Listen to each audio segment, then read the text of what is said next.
What it do, chat? What it do, Archie? I just seen you. What's the word? Appreciate you pulling in. Appreciate you pulling in.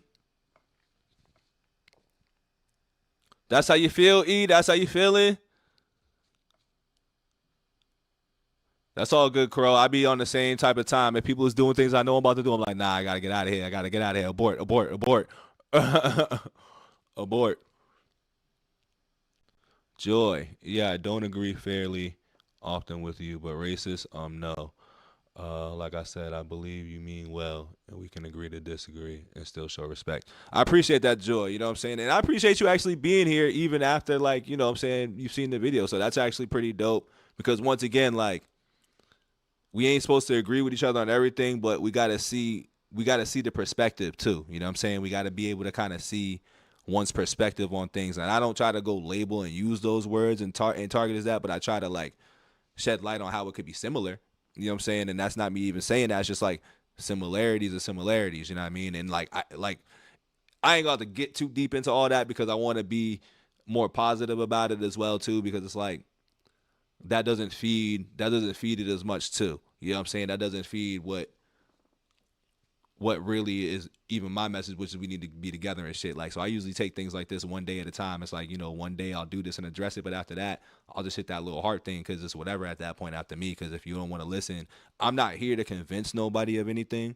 But what doesn't happen and I won't allow is false narratives. You know what I'm saying? Like the false narrative shit is what I won't do. Like if we gonna label me as certain things because I said things you don't like, then I won't let that happen. Versus, like, I guess that's what y'all want to do with me. Like, if y'all feel like I'm labeling somebody as certain things, then that's what you're gonna do. But we can't wash the dirt with dirt. We got to figure out a common ground. That's why if you see me in the comments, I'm asking questions. I'm not attacking nobody. I'm like, that's what you want to say, but here's what I gotta say, and here's what I ask of you. You know what I'm saying? Can you answer this for me? And I think that's a fair way to have the conversation. We can always disagree. Like I'm not gonna agree with certain takes that he had, and that's just what it is. But I'm always saying, like, I'm not sitting here like, yeah, he needed to be up out of here because of that. I just didn't agree with the shit. Am I victim shaming? Am I fucking being what's the narrative out there too? Like a lazy black man or fucking complaining because you know the world has slighted me. Like, quite frankly, the world hasn't really slighted me, bro. You know what I'm saying? Like, it hasn't. I've had incidences like a lot, but the world hasn't slighted me, and I still strap my boots on and do what everybody else do. So like, I'm not benefiting from nothing at the end of the day. But the next video we're gonna get into is a brief pause before we get into all these damn links. We're getting into these links right after this because I had just a little 3 track like little lineup just to kind of one lighten the mood and two bring a little unity out this motherfucker, a little unity. So there was a video that I had already watched, so it's not like I'm really reacting to it, but it's kind of fitting what I've been talking about and the theme of pretty much every song we've heard thus far. And this is the best like conversation I've heard about this issue. And once again, the message of this conversation and this issue, and it's from your unlikely people. You know what I'm saying? I forget who this other dude is. I thought it was Chris Como, but I forget who this is. But it's Stephen A. Smith, and I never thought I would really agree with Stephen A. Smith like that. So that's what makes this even more funny. So it's like, let's hear what homie has to say. You know what I'm saying? Like as a little unit, as a little couch family, so we can be on the same boat. I'm going to bring in Stephen A. Smith, who's going to be with me for the rest of the Oh, time. it is Como. And after Erica speaks, we'll talk about it. And I have something that I believe is a solution, Stephen. Yeah, we're seeing young people. I don't blame Let's just youth listen. for this. I blame the environment that they're in, the extremism, and how susceptible they are, and how susceptible we see with some mentally ill people are. They're more susceptible to suggestions, some. We got to get young people talking the right way. I don't think watching you debate 20 people and take them on and take them down, we don't need any more of that. I think we need to have kids talking to each other, people talking to each other about what they want to see so that they can see how much they share as common concerns. So we'll do that. So sorry, I'm gonna pause right there. We all have the common concern. We all want to be good as a humanity. You know what I'm saying? We all want to be good as a humanity. Like this is the best way to explain how we need to like grow together as like a community, as a society, as a humanity. You know what I'm saying? This is the most neutral thing I've ever heard in my life. Tonight after she speaks. But I read your take on what was going on this, and I thought it was really intelligent, and it led me to want to ask you a question. What does it mean to you that this is pure animus in reaction to this and almost no, let's do better? Well, it speaks to None. the degradation of our society that's been unfolding for quite some time, and how sad and horrifying living in this world has become, living in this country has become.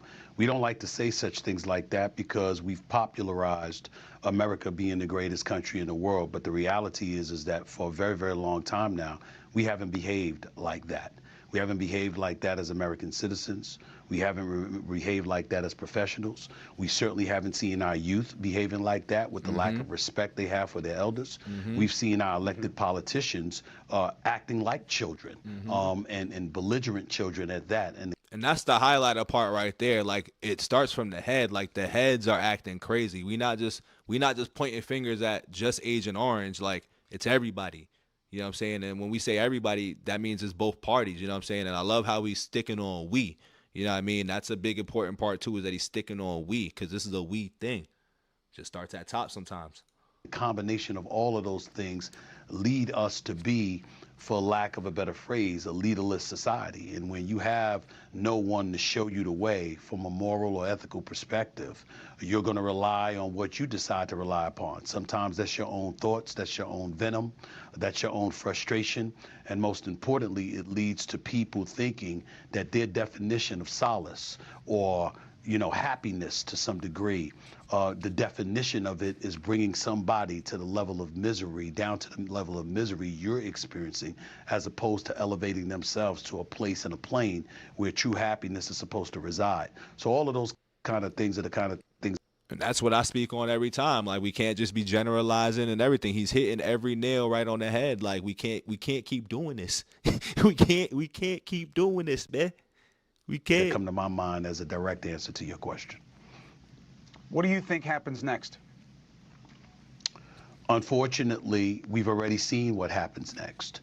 Charlie Kirk, immediately upon his murder, his assassination, it was within hours when we saw leaders on Capitol Hill yelling at one another, blaming one another, calling one another to the carpet, showing very little decorum and very little willingness to work with one another, to recognize that it's another big one. There's been no decorum with anybody right now. None of us has had no decorum like that. You know what I'm saying? Like, some of us have in a way, but we still been, like he said earlier, just stuck in our own beliefs.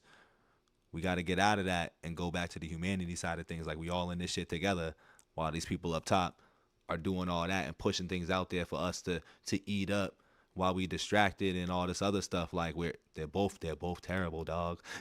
They're both terrible, and we be fighting over the wrong things.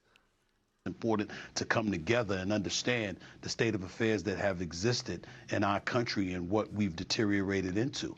Instead of taking that on, knowing that the cameras are rolling, knowing that American citizens are looking to them to show some level of decorum, to not give off the impression that Armageddon has arrived and the world is coming to an end, and instead making sure to articulate and really express and display a willingness to work together and to be decent human beings to one another.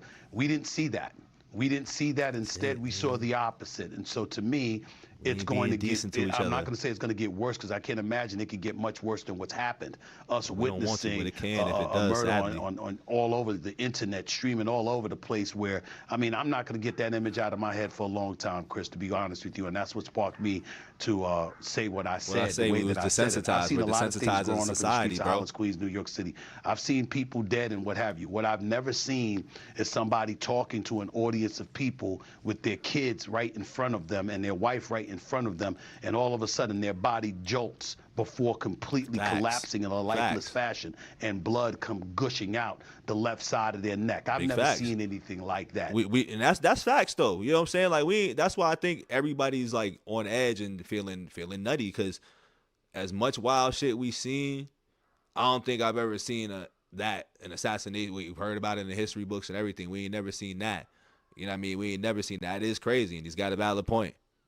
And for people to speak about it in a way that's dismissive, or to point to some of the things that he may have said that antagonized, like I said, we're desensitized, agitated somebody else, it's inexcusable for us to even have those kind of thoughts at that particular moment in time.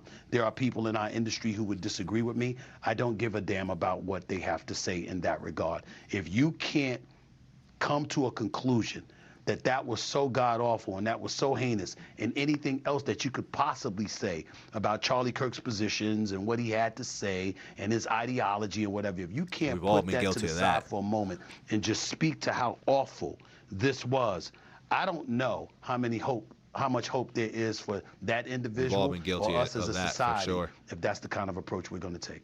Thank you for watching. Subscribe below and download our News Nation. Like I said, I never would have thought I would have agreed with Stephen A. that much on something like that. You know what I'm saying? And like, once again, like he was not wrong. I don't disagree with a single point in what he's saying, because it's a we thing. It's us. But that's all I want to get at in that. But now we back into the vibes. You know what I mean? I just want to, you know, y'all can chat back and let me know where y'all stand, or do y'all agree with what y'all just heard? Do y'all feel the same way? Just let me know. You know what I'm saying? Because that's where I stand with it too.